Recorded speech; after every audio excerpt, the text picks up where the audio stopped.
Thank you for listening to and watching the Dreaming Insomniacs, the podcast. Today we once again have an extremely special guest returning for Act 2, Lee Waddell, the original Ghostface. How you doing today, Lee? I'm doing great. Sorry about my technical difficulties, but we're live at 5 finally, so we're good. We are here, and I'm happy to be here with you. So, we have a lot to talk about with Scream 7 and the new 996 album that you have so gracefully helped promote. So grateful for that, man. And more. So you got good music. I like supporting that and having fun with it. And it's really cool to we're all one big happy community. So I'm really, me, I always push out really good stuff as far as, new town, old town, just, the old saying is rising tide floats all vessels. So thank you so much. That means the world, man. Anyways, how have you been? I hadn't seen you in a bit, right? We chit chat on Insta a lot, but we don't cross paths very often. Yeah, I've been good. I've been in school. I went back to school, as you know. I'm almost done. I've got 30 of 37 credits. Only got a couple of semesters left. Been taking my time with it. Man, you're already in the game, and that's important. And already pushing music out, and I'm proud of you for finishing it. A lot of guys don't ever do that, right? So, yeah, myself included. I got out of high school, went to college for a couple of years, and I was in film school, and I'm like, I just want to go make movies. I didn't stick around for a degree, and here we are. We're talking about Scream 30 years later. Hell, I started my film career all the way back in, when was Christine done? 82, I think. Yeah, one of my favorites. That was a minute. Dude, that movie still holds up. It's scary. It is. I watched the way it. That car does it to Artie and changes him. I did a convention last season with Carpenter, and I had a chance to say hi, and I watched it because he was there, the car was there, and I watched it for the first time in freaking decades. And that was such a fun movie. I love that movie. It was so great. And it was all practical effects. That explosion, like we talked about last time, which you confirmed is practical. You cannot fake that. That's so real. Yep, absolutely. You got to see it on the day or what? No, I wasn't there when they actually blew stuff up. All my scenes were done. That, right? I was at all the arena scenes when I was up there. That was my first time as an extra. I was up on the arena when he's waiting for Christine's in the corner of the field, and it was all that whole football stadium scene. So I was on that for 2 or 3 days. That's awesome. Such a good movie. Yeah, I love it. Great. So actually, I'm going to perfectly lead into my surprise for you. So, yes, please do. I want to tell you. I need a surprise. You have a new movie that you just did also, and it's also with the first movie you were in. Here we go. Our mystery guest is here you go, mystery guest. You know who it is. Come on. I do. That's great. I love it. I had to. We thought it would be a good idea to throw him in here and not spoil it for you. What's up? Yeah. Hey, Bill. How are you, man? Perry? The real unoriginal Ghostface. Yeah, well, the man behind the media craze of Ghostface. That's true. That's very true. Good. Yeah. Bring your mic up a little bit, Bill. Excuse me. Thank you very much. Yeah, there you go. Get up on your mic. Get up on that. That's a pretty good Elvis impression. Thank you very much. Do or do not. There is no try. Yoda. Yoda. If my Yoda and my Elvis are too close to one another, one of them is suffering, I have to say. Yeah, there you go.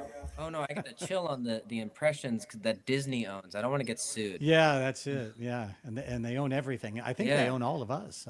I saw them long ago. Yeah. I live in Florida. They own this fucking state.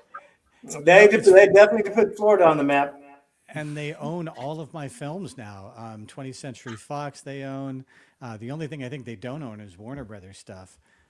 But who knows? They were talking about doing that. Well, we'll see who ends up buying them in the next go around.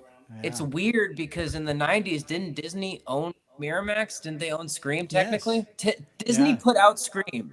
Think about technically, Scream is a Disney movie. Yeah. Wait, don't kill me, man. I want to be in the sequel. Nev Campbell is a Disney princess. Don't kill me. I want to be in the sequel. Oh my god, this is so good.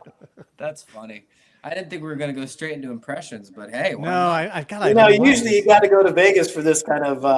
Yeah, thing. usually you have to, go to public access television to get something this bad.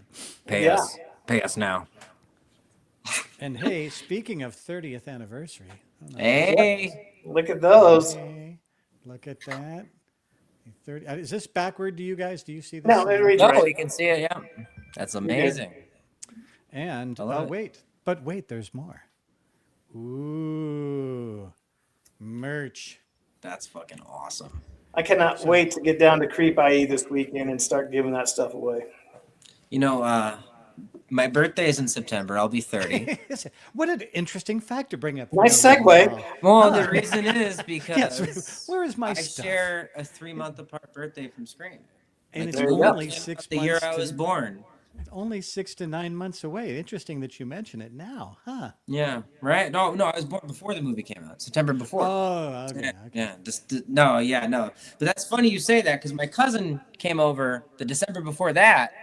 Like my cousin brought over her kid, and my mom was 36 and my dad was 47. So let's just say I'm probably a New Year's baby. Yeah, somewhere in that frame. It's okay. I don't care. I like Hey, being man, got the job done, Yeah, It I'm was the here. only time they ever did it, as far as I mean, Maybe I don't know. you don't have any brothers or sisters, probably. Oh no, I have a lot of brothers and sisters. I've Oh, got well. 6 siblings. Oh wow.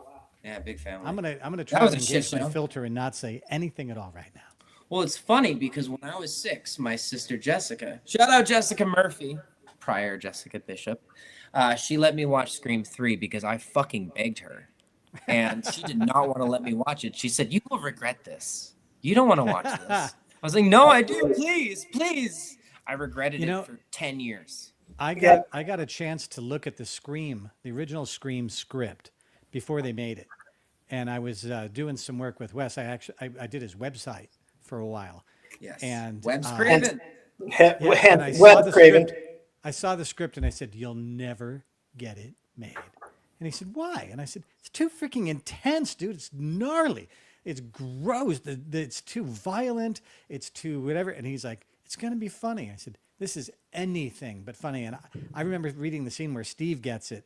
And it was a lot more, there was a lot more of Steve in many ways, more in the script and more all over the screen, shall we say. I've seen the original cut. Oh, it's better. effed up. Yeah, it's effed better. up. And so I thought, there's no way he's ever going to get this film made. And he's like, no, it's going to be funny. And then when I saw it, I'm like, son of a gun. How many managed to make revisions did he that- send to MPAA? 17? Something like that? Some ridiculous number.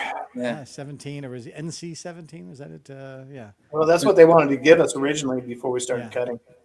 That But it original was, cut it is was really intense. scary, though. There's something that original cut, that elongated dripping in the kitchen scene, the way his guts roll out slowly. Like, Wes made that fucking scary. They made him cut Yeah. up the scariest parts. Yeah.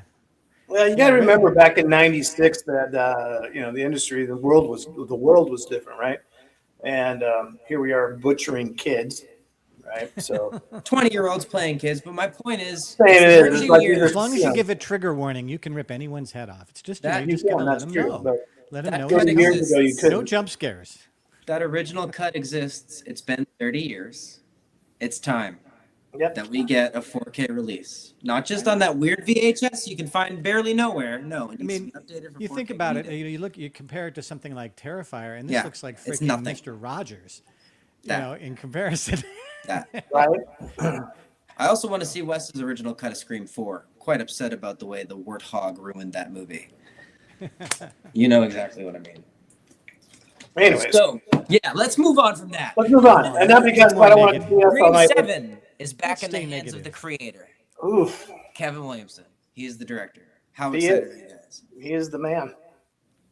And I'm excited to see, as a founding member, so to speak, I'm excited to see Kevin at the helm of that, right? And what his DNA will bring to the table. I'm expecting, hopefully optimistic, that he's bringing something fantastic because he knows that he knows the genesis of that franchise. Better Obviously, than anybody. He's the creator. Yeah. right? And so hopefully I did a good enough job doing my part, that he remembers the original incarnation of who and what Ghostface is and was. Because there was a few films in the franchise where Ghostface kind of went off the rails before they brought him back in, and so I'm hoping they continue that character and getting back to his roots and exactly how ruthless of a killer he is. I just pray that they don't try to do a lot of throwback, kind of kitschy stuff to remind you of the first film. If you're gonna do it, the reason these films work, when they work, is because they're dark and they're freaking scary. And there's no rules there's rules that you can't violate, but the people are aware of the rules, and it's just much more intense. And I think one of the things Wes was afraid of with any of his films was that they'd become formulaic, and they'd become excuses to make sushi out of 17-year-olds. And I know that Kevin knows that, and I'm just hoping he didn't get, pressured by some studio to go, no, do something that's really a fun little throwback that everybody will go, ooh, ah, don't do that. I don't know. The DNA and fuck them up. I don't want to put Kevin on the spot, but I did text him directly and go, please put me in your movie. It's not like he didn't know who I am, and I didn't hear anything back. But I'm just saying. Oh no, I'm sorry to hear that. I'm sure that he'll get back to you though. Yeah. Well, I'm hoping for, as we know, it's not a secret, but number 8's already been greenlit, so they're going to start developing it.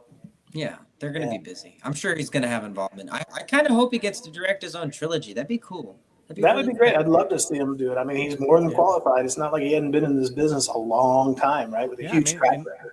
I love that this is not his first director's thing too, because it's you don't want to cut Teaching Mrs. Tingle, correct? That was his first movie. I don't know. I believe it was. Yeah. Wow, I might have to go get that out of the archives and I just watch it. But he's not learning. It's not like it's no, they didn't hire him just for the name. They really wanted, they wanted somebody good, and they got somebody good, and he knows the DNA all the way back to the beginning. And so I'm hoping that he carries that edge with him, that really says, all right, you're expecting all these things because you've seen them all. We're going to go someplace else here. We're going to go a little, we're going to take another swipe at this, and we're going to hopefully, I love being fooled. I love change being it up. Surprised. Yeah. Not just is it me scares. or is like the marketing too on the nose with Stu? Like maybe they're not doing it. Maybe they're not. Maybe that's the point. Yeah, I think Stu's going to have his place, and Matt, as well as I know him, he will not tip his hand on it. I'm like, come on, dude, and he won't. He's playing it close to the vest. The NDAs are ironclad, though. I'm sure he doesn't want to break it. No. And I'm not asking him to, but the penalties are significant. Can you tell him how much I fucking love him, by the way, and fuck Quentin Tarantino? Oh, that's just silliness. He's great. Matt's amazing, and I'm glad he's in everything now. Yeah. Put him in more things, Hollywood. They will. He's just going bigger, better, and onwards. I mean, he's got multifaceted things going on in his world. I see it. So proud of him. I'll see him sometime.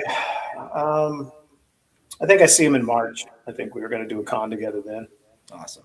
Yeah. I think I just saw a new movie starting to get pushed today that he did. Was on his Instagram page. It's for Disney Plus. Daredevil Born Again Season 2. He plays a character in that. Yeah. And Kristen Ritter is back as Jessica Jones. She just did a movie called Stone Cold Fox, and I interviewed the director and the writer on here, and they were amazing. That's a great movie. You guys should check it out. Definitely. Yeah, absolutely will. It's funny. It's because, I'm still in the business in some capacity, and so is Bill. We're getting our development deals going on. We'll talk about that in a minute. But I don't see nearly as many films as I want to. And anymore, I wanted to see a really good piece of film work. I don't care what genre it may be in. I just want to see solid film making. Yes. I don't want holes that you could drive trucks through. I'm not a real big fan of jump scares, in the horror genre. Yeah. As much as I like Terrifier and the Terrifier crew, I'm not a big ultra gore head. You don't neither. I'm talking to I'm talking to guys at Terrifier, and they ordered blood by the 50-gallon barrels. So, it's Wasn't 50 gallons used on Scream, and that was like a shocking fact?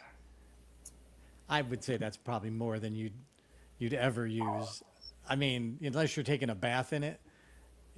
Yeah, but there's a lot of blood in those movies. There is, but it's not that much. I don't know if we've used 50 gallons. No. I could easily That's see. a lot. I mean, that's a lot of blood. No, I I could meant see Terrifier 10 is way 1-gallon bloodier. jobs because you got I a lot get of why. you got a lot of retakes and stuff like that, and you got a lot of garments made. Well, I know that like when Matt and Skeet shot the final scene, right? They were in that kitchen for 3 weeks. It was a grinder, and they're in full wardrobe, being gooey every day. So I could see them burning some gallons of stage blood, and especially that final scene, right? Oh, yeah. I mean, like when Ghostface kills Casey in the beginning, there's really not that much blood. No. Even when we spilled her guts, which I think is in the director's cut, it is there. But even then, it's not. Yeah, There wasn't more than than a gallon. Yeah, Yeah. it's not that much. Right, compared to Terrifier, where it's way too much, but it has its own style, But here's the I thing wasn't about- for it at first. Then I watched the first and the third one. I'm like, okay, this So is here's what I loved about the Terrifier franchise. It took a niche subgenre, not a subgenre, but that ultra gore horror genre is very niche, very small, very narrow, and it made it okay to be a fan of that. And it took it mainstream. And it was an independent film, and it kicked the shit out of the studios. I love that. I love it. And so I'm really appreciative to what Terrifier did for indie filmmaking and for the franchise. It did great, and what it did to the horror franchise. It made it okay to be that ultra gore. And some people are into that, right? Like Bill and I grew up. When Bill and I have known each other for 50 plus years, he and I would get racks back in the day. We'd blow off school, we'd get a rack of VHS of B horror and just binge and watch and laugh. So I'm a big fan of B horror practical effects. I mean, I love that style of Beast film. Within. Yeah, Tom absolutely. Savini. Yeah, all of it. If you can watch Beast Within with a straight face for the whole thing, you've got skills. Yeah, go look that one up. You're That's making some recommendations of things I've never heard of. Yeah, Beast Within was in the 86, 82, 84, early 80s. B horror, practical, and just a train wreck. And man, Bill and I, we just loved it because it was so bad, right? Yeah, Love that and there, Lee used to live next to this massive theater, back old school, 600-seat theater, the Cinemaland, I think they called it. Yeah, something like and that. Lee's house was about 2 blocks from there, and they would, big theaters were starting to fail, but they were like one of the last big ones, and they would put anything on the screen to anything cheap that they could get, so that they could try to keep the building alive. Because if the film didn't cost very much, they'd make something on anything. And we were watching Godzilla versus King Kong, and then I remember we went and saw a movie at the Cinemaland, then went home and it was on TV. It was that. It was that cheap is what they were doing. But we saw a lot of really just goofy, fun. Not too serious. I mean, maybe the filmmakers took it seriously, but we didn't. And it was that kind of stuff. When you're raised on that, you get a sense of what actually is scary and what isn't. What's there for camp value.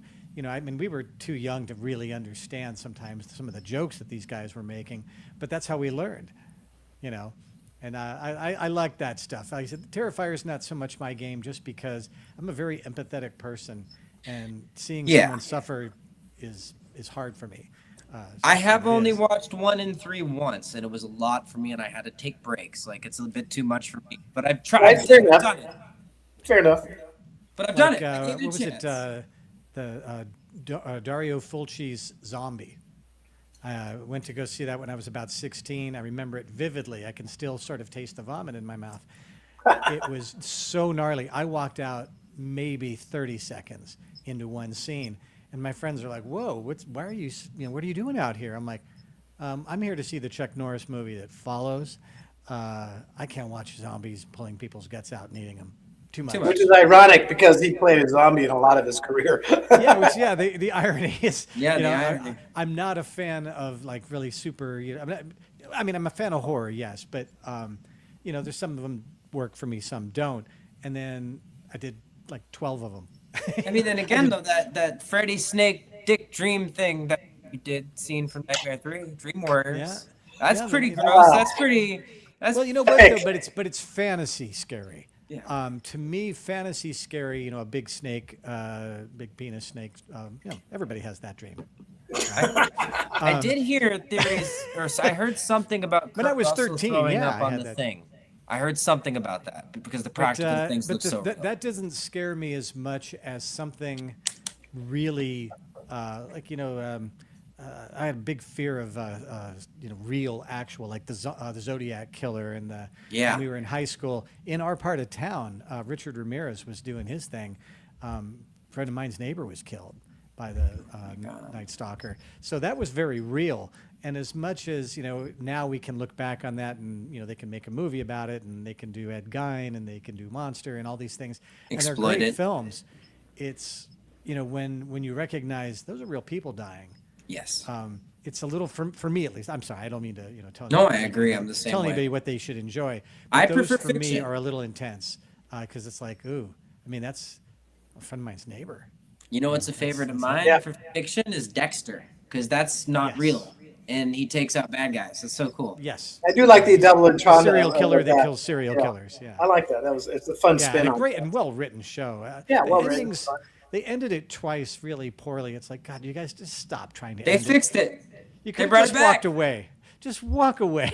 No, they brought it back. It's really good. They just did one of the highest rated seasons this year. Now, they brought back his kid is basically. No. He's alive. He's Oh. alive. They fixed it. They fixed it. Fixed it. Okay. Yeah, because the It lumberjack was so ending- cold out there that it slowed his heart rate when his son shot him. That's why he survived. That's how they found a way. All right. Yeah, But sounds They like only something. had Michael C. Hall for that one season with New Blood, so they tried to fix the original ending, and they fucking did not have enough time. Not at all. But Yeah. like the ice truck killer thing with so John good, Lithgow. Oh, my that was God. Trinity. Ice Truck was the brother Trinity, Brian. yeah. Things where you just, I mean, I remember my wife got me started watching it, which is funny because my wife can't normally watch anything horror related. And she brought me in on that show, and every ending of every show was like, oh my God, how do I know. you topped last week. You can't do it again. Breaking Bad ended good though. Yeah. Yep, I liked Breaking Bad. That was a good series. Yeah. Just, great writing, great characters, people you care about.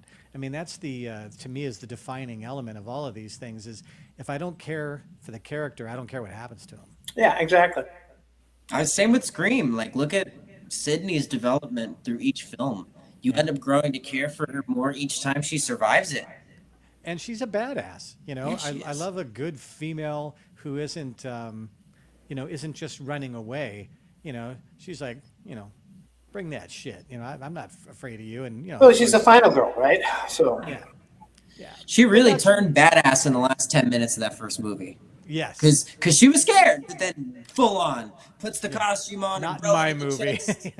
Yeah, so good. Yeah, so and good. I like that. I want to see characters that they made most of the characters for the most part very smart, and not just aware, but smart aware and cartoonish enough, but real enough that you could follow them and you could root for them, or you could oh, you blew it, Dokes. But I- Surprise, that's Kevin's- motherfucker. I love it. that's Oh, you're Kevin's talking about magic. Scream. I thought we were still talking about Dexter. Sorry. no, but I think that that it's true for that too. There's just that you have to. I mean, even the bad guys have to be interesting. I mean, they have to be interesting. Or it's- Paramount owns both. Actually, the Dexter account promoted Scream 7 the other day. Marco Siega, the director on Interesting. Dexter, for like the original run for the first 4 seasons. He came back for New Blood. Now he's back for Resurrection. He follows us too. But he directed the following for Kevin, which was the original idea for Scream 3. So there's a connection right there to Scream from Dexter that a lot of people will. there you go. See, 3 instead of 6 degrees, it's 3 degrees. of Literally. separation. it's incestuous. It's And then you go to Nev It's Campbell, all who was in Wild Kentucky. Things with Kevin Bacon. Boom. Bam, done. how many 1 how many are you- degree. wait, how many degrees for you, Lee? What's that? From how many degrees are you from Kevin Bacon? One.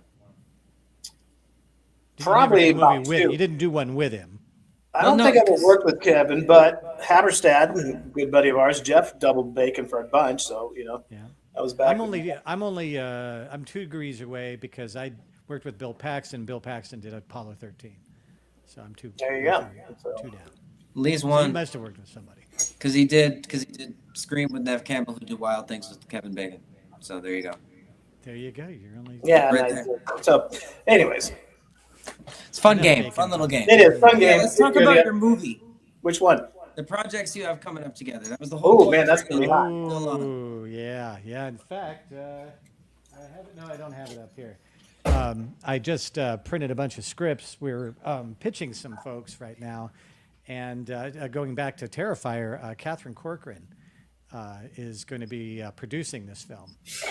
She just started her own production company, and she read our script and fell in love with it, and so she's kind of heading things up. Scout Taylor Compton. Oh, I also love her. involved. She's the Yeah, best who part of doesn't? those Halloween How remakes. do you not love her? You know, between her and Catherine, it's like you just look at them and you're like, you are the coolest, funniest, hottest, cutest, smartest people I've ever met. Nobody's all of those things, but And they they're both sweet. are. And just kind, and you want to work with them because you just know they're good people to work with. We saw a short that the Scout had done a couple of months back, and she shot was a 15, 20-minute trailer in 2 It was a days. 15-minute film and shot in days. 12 2 hours. days. 12 hours. Oh, wow. Yeah. I mean, just stupid. Unbelievable. And So so Scout's good. directing now. Yeah. Yeah. So that's where we found her. Yeah. I mean, Yeah, that's what I we had want. I've known Scout for a while, right? And then she invited us to go down to after Bill and I got this pitch deck together and developed the script and everything. And, she invited us down to her screening, a women in film screening thing. And I'm like, hey, let's go take a look at this. And after I saw her short film and what she accomplished in 15 minutes of space with high production quality, with pace and timing. I mean, they had all the elements. We were talking to her afterwards, and she goes, "Yeah, I shot it in like 12 hours." I mean, it was that, and like Unbelievable. she did interior shots like in an actual freaking hotel bathroom, which is the size of our desk, right? Yeah. And He's she a pulled pro. well, she pulled off angles that were very difficult to do within that space, right? And she And pulled there's them a- off. Sometimes you got to put the tripod in the bathtub. Well, there's a baby in the show, and they only got 2 hours with that child. 2 hours. And the kid is one of the primary characters in this, and you're thinking, how is that even possible? I mean, how do you get a kid to do exactly what you need them to do in that short space of time, knowing you've only got an hour each day and you get 2 days? You got to be It really was- good.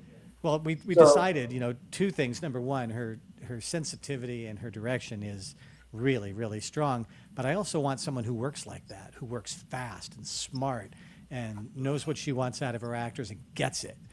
Gets it on the first take, because we want to do this as inexpensively as we can. But I don't want anybody to think that, I don't want anybody to know that we did it inexpensively. We're just doing that because it just gives us more. We want to spend all our money on the cast. Right. There's- And there's no reason to Kubrick it. Well, exactly, right? We're not Yeah. Kubrick. Nobody's claiming to be, but I'm not you going to spend 10 hours trying to get one line right. I feel like that was just to bring the actors like down to their core so they could act better. Really, that's all it was. Yeah. well, he was he was a film genius. There is no question about the depth of him as a director, right? Yeah. The methods that drive you out of your fucking mind. Oh, absolutely. But he ended up, I'd Yeah, argue that's his on movies were film, scary that- in some way, in a real way. yeah, and Yeah. I actually auditioned for him for Full Metal Jacket. really, That's one of the scary ones. Yeah, it's scary, from Realistically, from a about different like what perspective. war does to soldiers before, after, during. Yeah, no, that's a special. It was one of the weirder things one of the weirder auditions I've ever had. I showed up to what was like a condo right next to Universal Studios. When they had actors in town, they would put them up in these condos that the studio would own. And I show up and I'm looking at this like, are we? Is this where we're supposed to be auditioning? And there's a girl with me, and she goes, I think it's that house. It's this little kind of apartment, and we go in, and it's Kubrick, and he's wearing a robe, and I don't know if he was wearing anything under it. I didn't want to know, didn't want to see that. We did our reading. It was one of the most awkward, off-putting, auditions I ever had. And I was like, when I got done, I was like, I just auditioned for Stanley Kubrick, and he was wearing a robe. What the whole, what was that all about? I don't know if it was just because that was just how he was. He didn't worry about stuff like that, or if he wanted to put us on our Yeah, I heels. feel like he wanted to invoke a psychological reaction because that's what he did to people. See what it would do. And I remember, Tom Cruise auditioned for him that day, and Sean Penn auditioned for him that day, and Matthew Modine was right after us. And I just remember thinking, I probably gave the shittiest audition ever because I was so thrown. And maybe that's what he wanted to see. How good is your technique? Can you completely disregard cameras and people in the room and everything, all the way down to a guy standing there, potentially, just jumped out of the shower, Interesting. But it was a mind scream for sure. I remember at the moment going, Wow, well, that's weird. I didn't get that. So he liked Tom Cruise enough to bring him back for Eyes Wide Shut. Yeah. Interesting. I mean, he's got. Which they don't even think he ended up finishing, right? And cutting. Yeah, that one's weird. The whole thing about it. We can go into that if you want. I mean, Yeah, let's not go down that rabbit hole. we'll be here forever. Yeah, that was an interesting one. It's a good movie. It's actually I think it's the scariest one. That and Clockwork Orange. Well, Clockwork is when I got introduced to him, right? Yeah, me too. I still do. Yeah, Clockwork was one of those ones where it's like it just changed my mind about what films could do. I knew it was kind of arty when I went in, but Malcolm McDowell's just that movie's about today. Yeah. Absolutely. Old women with pink hair. You see that everywhere. All this shit going on with corruption. Oh my God. Yeah. That movie's and thought police. That's today. That's not the 70s. Yeah, I enjoy that movie. I also like when I kind of got turned on to the soundtrack from that was my Tangerine Dream, right? Yeah, that was kind of like precursor EDM. So I see really the enjoyed movie? that. Ever see I the really movie enjoyed the Thief? soundtrack. First movie soundtrack I ever bought was by Tangerine Dream for the movie Thief. Yeah, another great soundtrack. With James Caan. And one of those things where it's like there's so many places I can think of really before I got into being in movies where I just realized what an amazing soundtrack, and how did that soundtrack change the way I was thinking about the film and what was going on in the moment, and how the music can do that, the lighting and all these different elements. And it was, like I said, it's kind of an education in and of itself. If you see it that way, if you just watch and enjoy it, that's fine. But I think when you look back on influences, as I was writing this movie By Your Hand, I was getting notes about how, you got to change the ending, or, you got to have this, you got to have that. I'm like, that's not the movie I want to make. I didn't fuck up and not do the ending right.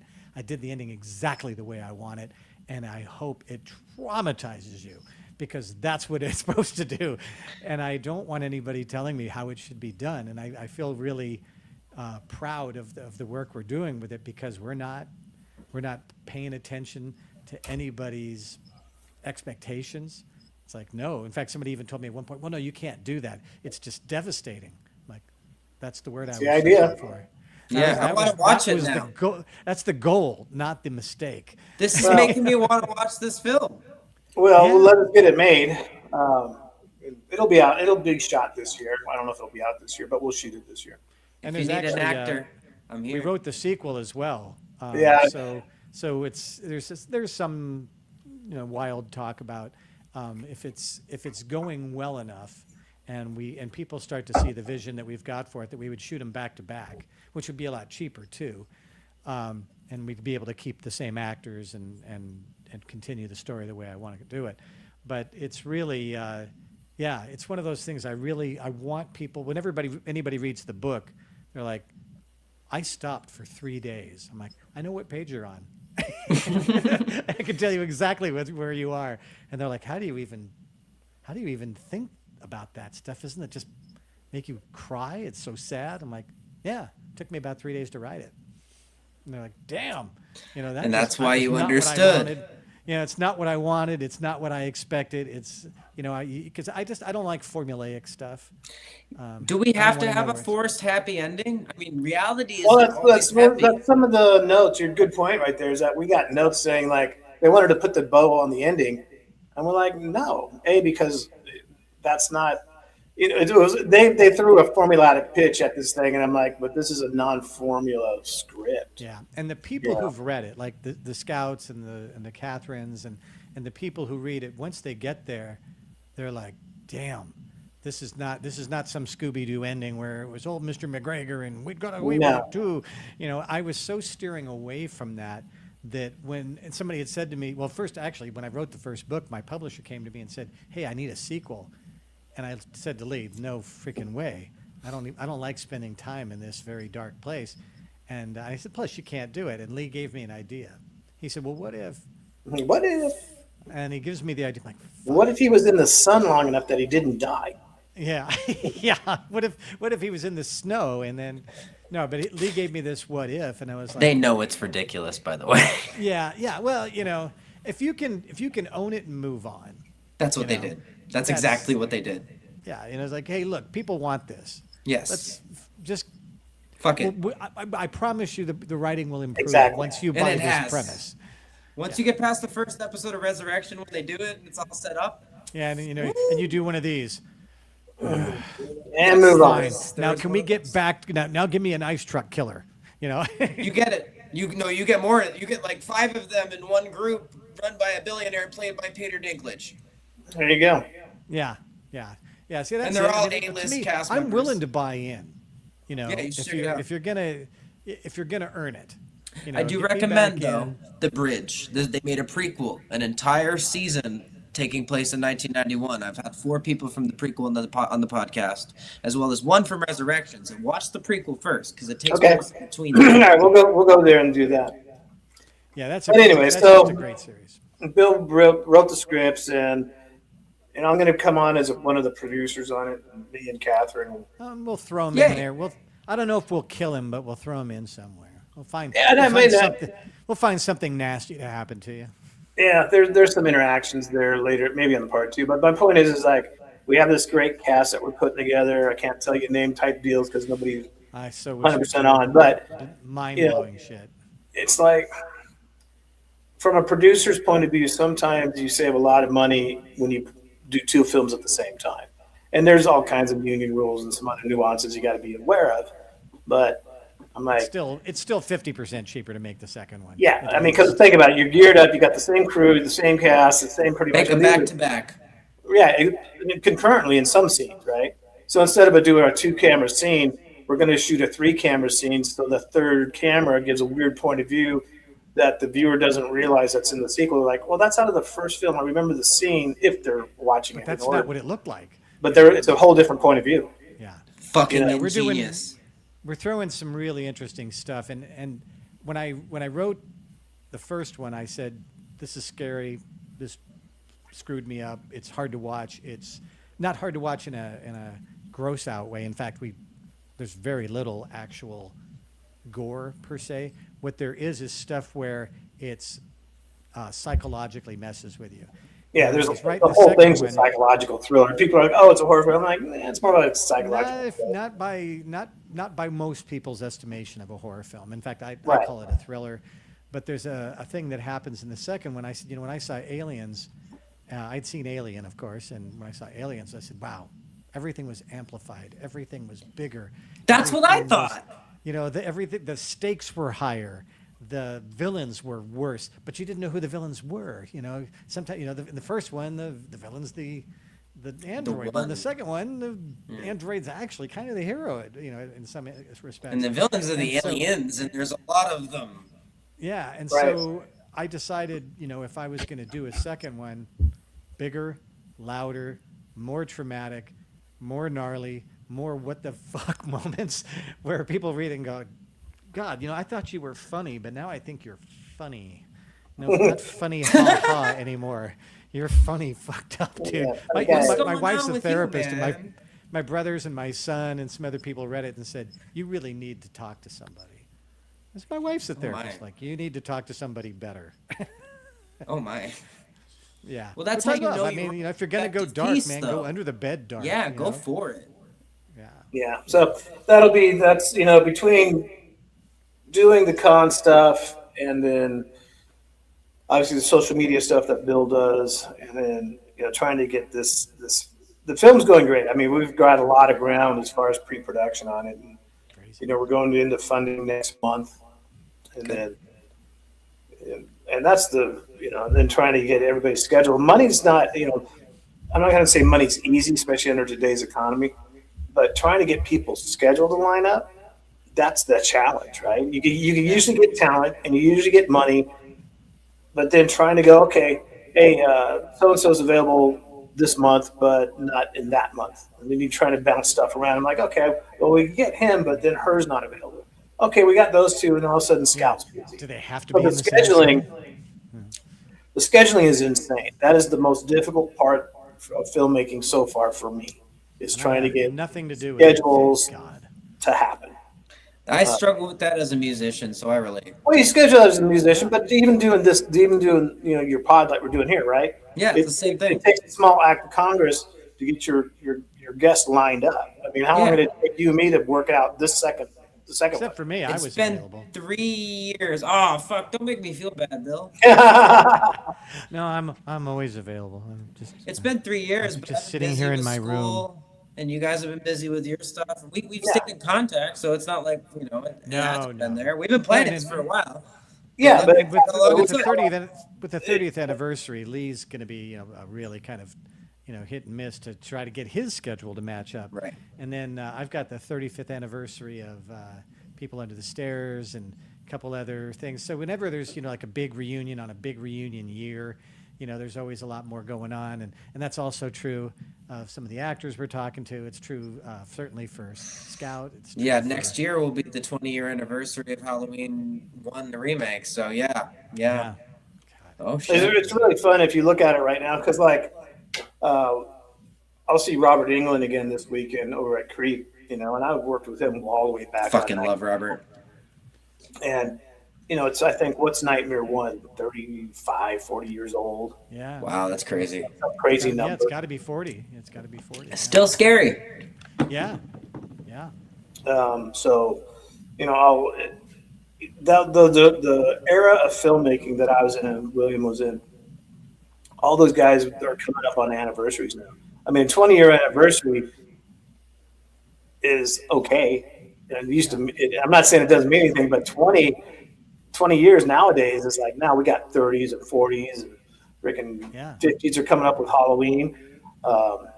What was Rocky Horror? They just had their big anniversary. Yeah, that was 50. Right. Wow. And Yeah, I mean, and some of these folks, I hate to say we're a What's dying The breed. Exorcist at? Yeah, The Oh, Exorcist shit. was like 74. Something Yeah. Like that. So was that 52, 53 years, something like that? yeah, so I'm going to run into Linda this Oh, weekend. and- yeah, Linda's going to be at. I'll ask her about that. Yeah. And She's looks in great. Scream. I mean, I know she was a kid, but she looks freaking. She's great. She's one of the, she's a true icon, true legend in the industry, and a sweet lady. She does a lot of great humanitarian stuff. Loves her dog rescues, right? She's Aw. Yeah, uses her appearances to fund her dog rescues because she's great in that kind of thing. I love that. Yeah, there's a lot of people. Catherine actually, and I think Scout too. Scout, when she did one of the film things she did, it was like, yeah, this is. I'm going to use all the proceeds for. It's nice when you can do that, when you can use your skills and stuff to bring out. You not only get the awareness, you get the money, and that you can use that to fund these things. Because awareness is one thing, but That's putting some genius. dollars behind it. Yeah, and it's something she can do just by showing up. And it's nice too. Yeah, It's not a self-centered reason. I love that. yeah. Right, exactly. And when you meet some of these people, I think Lee would tell you the same thing I did. The people that are like Lee's got Henry Winkler coming out this weekend, and he killed Hey. his principal Henry. Yes, that too. Sorry. But I had to. You hear stories about different people, and there was a guy that helped Henry Winkler out when he was just starting to become a producer after the whole Fonzie thing kind of had died off, and he didn't know what to do, and some guy gave him a chance. you know, and then you find out that later in Henry's career, he gave somebody else a chance, and that person happened to know the guy that gave Henry. You know, it's a family out there, but the good people that do this, you know, you see them at cons, and you can just tell that they've always been cool people. Wes was cool people. You know, Yep. just so many of these folks. Henry's just, you know, apparently just the coolest guy you'd ever want to meet, and he's not. He does the conventions not because he has to. The man's, you know, plenty wealthy. He does it because he enjoys it, and he's got a reason that he does them, and he treats his fans like they're friends. You know, we all try to do that. You know, when we I love can. that. And yeah, so that's why these shows. I know people who don't like doing them, and if you don't like doing them, don't do them because you suck to be Right. around. Yeah. If you don't want to be there. Well, like a lot of these young musicians in my area, they think they're going to make it by piggybacking off of other people, being an asshole and contacting venues and removing gigs for other people so they can book themselves. And that is not how the entertainment industry No. works. Well, it is how it works in a sense, but karmically speaking, and it's Yes. not Yeah. a good way to do business. Not good. You You see, know, we all know that the music business, let's just put entertainment business as the broad Yeah. stroke, is a tough business. If you have if you have self-esteem issues and a thin skin, do not show up because you're going to get brutalized. And same with the But, you know, musicians. but there's also the good people. You know, there's the Like good us. ones who are reaching down to pull you up. You know, and To we've give seen that plenty of chance. those. Yeah, you know, there's when I was wanting to be in the movie business, Lee had talked to a common friend of ours, a guy named Tony Caesar, who was Wes's stunt coordinator on 18 different films just for Wes, much less the other dozen. And, you know, Lee reached out to him and said, "Hey, I got a friend, needs a gig. I've got a part for that guy," you know, and it's not like Lee and I were ever competitors. You know, he's, you know, 6 foot tall. I'm 5'6", so we're, you know, not doubling the same people, but still there are people who won't do it. You know, people who just, they feel like there's a finite amount of success out there, and they just can't live with the fact that somebody else is successful. But I think all of the best people I've worked with were always those people, you know, who are like, you know, let me help you here real quick if that's, you know, if you're okay with that. It's like, please, you know. And I feel like we're, you know, with our opportunities that we've got these days, yeah, we're looking, you know, like we've got all sorts of people that haven't been given a shot at doing the film that they are probably capable of. We're like, you're going to get that shot on this film. Be amazing, you know, because we want this to be amazing, and we know you can do that.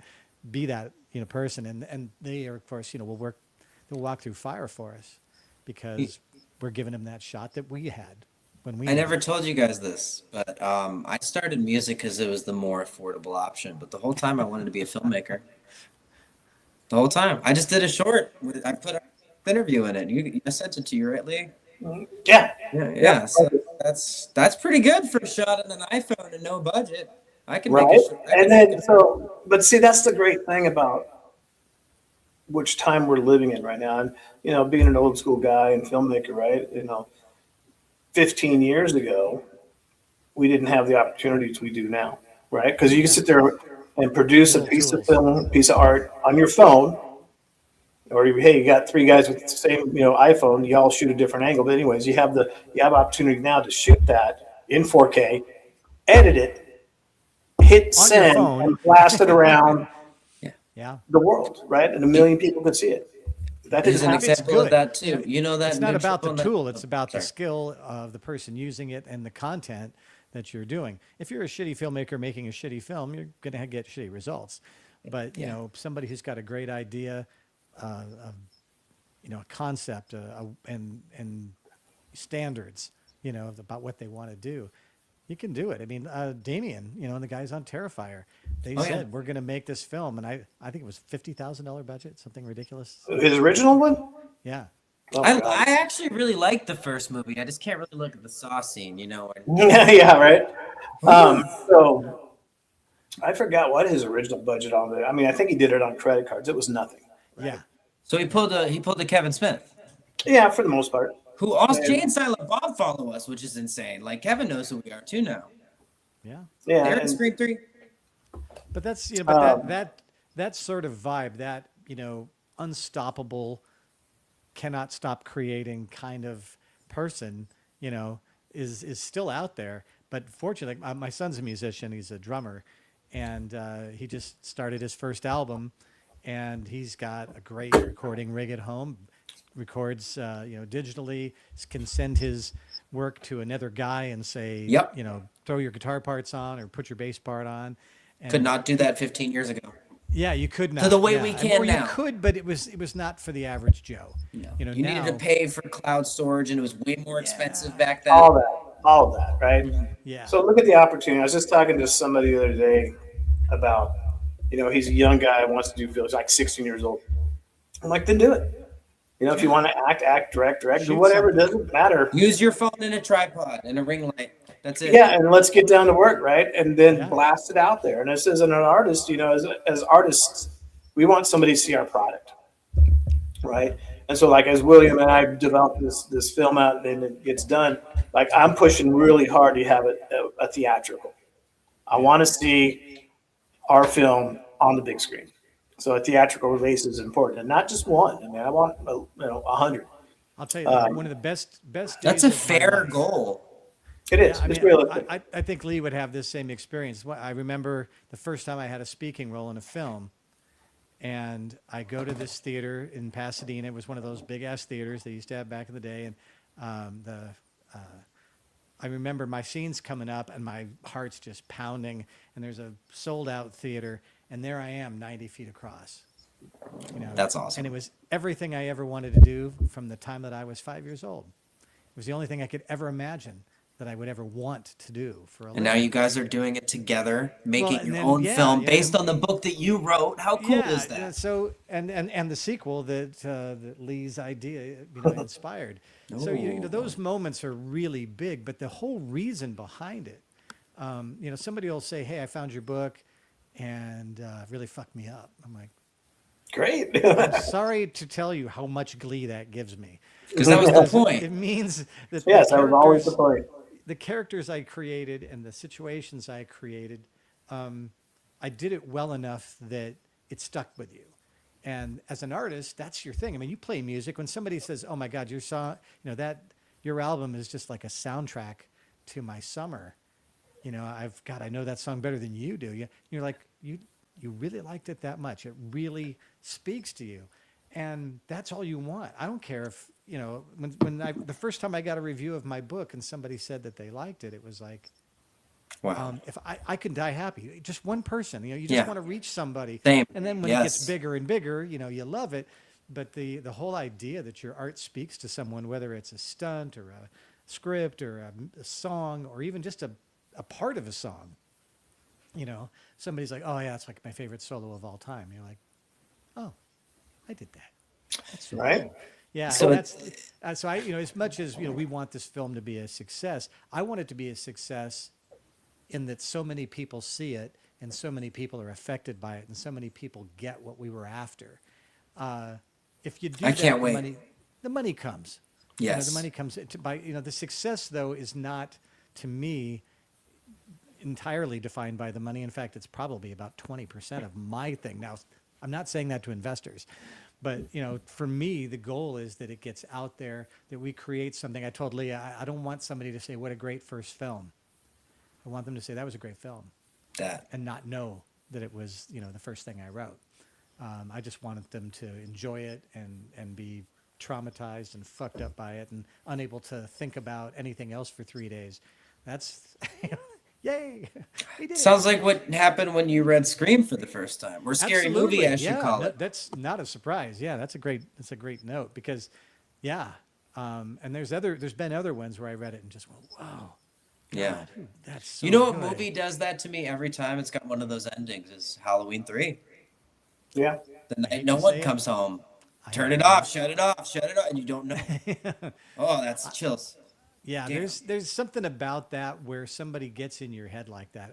When we saw Nope, the Jordan Peele oddity, I remember we sat and watched. We saw the movie. My daughter and my wife and I. We went to this little noodle house next door, and an hour and a half later, we've been talking about it just, and she said, did you like it? I'm like, well, we've been talking about it for an hour and a half. I must have. I wouldn't talk about something this much that I didn't like.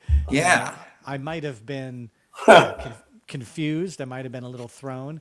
Some things didn't make sense to me that made sense to my daughter. And That's what a movie should do.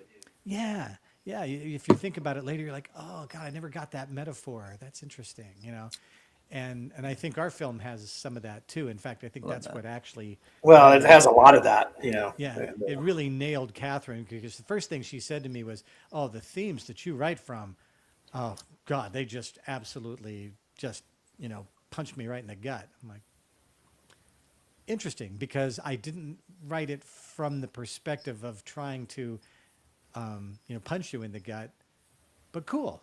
I'm glad it did, and there's some metaphors and things like that that are my reason for writing it, that maybe I'm the only one who sees it, but to me it stands out like a sore thumb. To other people, they get other parts from it, and that's perfectly fine. I love that everybody finds their own piece of it, and it gives them something to think about and be afraid of and not want to. Well, now I want to read the books first. The books are very different. I will tell you, people do buy the books, and they're I'm about to buy them. Amazon. Yeah, and there's Well, go get the audio book for $1. Okay. That's it's called By His Hand. It'll give you the basic story, but things changed massively in the screenplay. When I started writing the screenplay, and it's funny because when you go through this process that we're blundering through, and I say that facetiously, absolutely. It's like, oh, you read the book and you go see a movie, and you're like, oh, that sucked, right? Because there's It wasn't as good.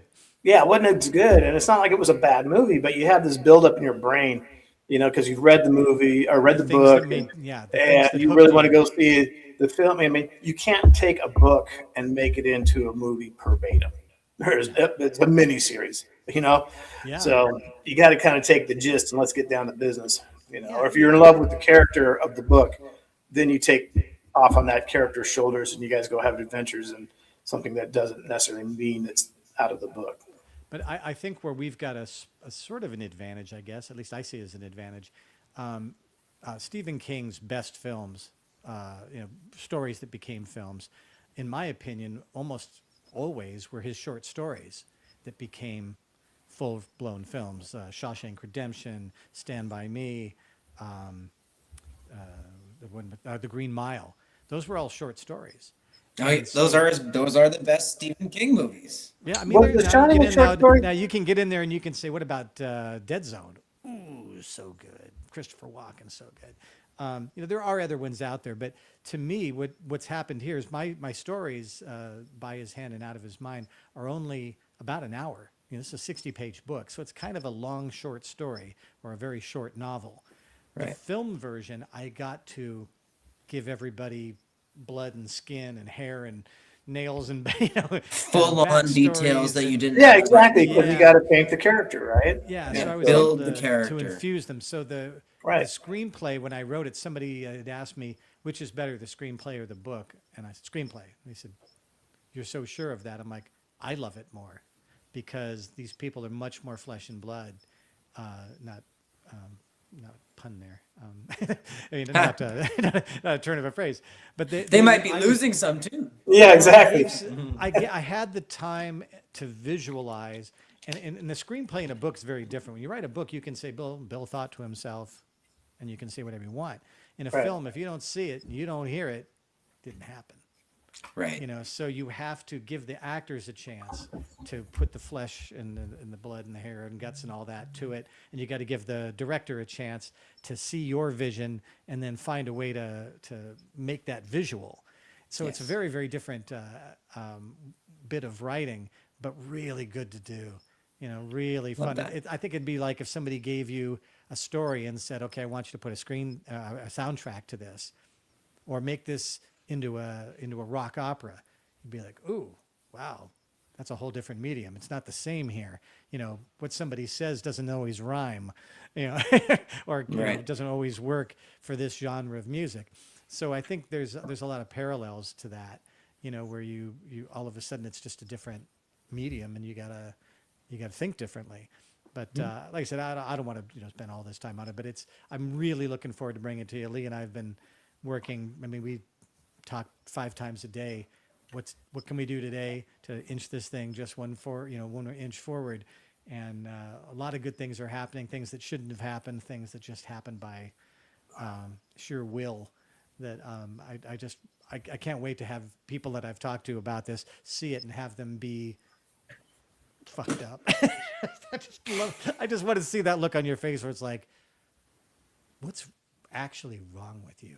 Yeah. Where do you even come up with that shit?